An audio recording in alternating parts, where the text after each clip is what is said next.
بسم الله الرحمن الرحيم يسبح لله ما في السماوات وما في الأرض الملك القدوس العزيز الحكيم هو الذي بعث في الأميين رسولا منهم يتلو عليهم آياته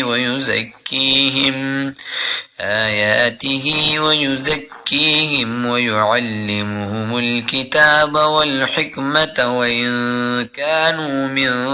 قبل لفي ضلال مبين وآخرين منهم لما يلحقوا بهم وهو العزيز الحكيم ذلك فضل الله يؤتيه من يشاء والله ذو الفضل العظيم مثل الذين حملوا التوراة ثم لم يحملوها كمثل الحمار يحمل أسفارا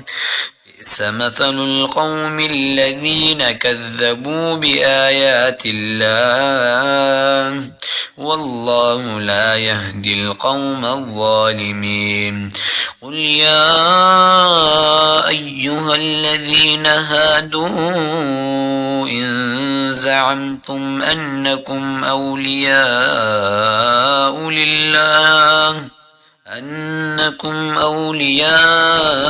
لله من دون الناس فتمنوا الموت إن كنتم صادقين ولا يتمنونه أبدا بما قدمت أيديهم والله عليم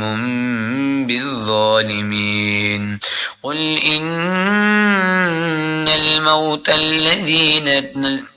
إن الموت الذي تفرون منه فإنه ملاقيكم ثم تردون إلى عالم الغيب والشهادة فينبئكم بما كنتم تعملون يا أيها الذين آمنوا إذا نودي للصلاة من يوم الجمعة فاسعوا إلى ذكر الله وذروا البيع ذلكم خير لكم إن كنتم تعلمون فإذا قضيت الصلاة فانتشروا في الأرض وابتغوا من فضل الله واذكروا الله كثيرا لعلكم تفلحون وإذا رأوا تجارة أو لحوا انفضوا إليها وتركوك قائما قل ما عند الله خير من اللهو ومن التجارة والله خير الرازقين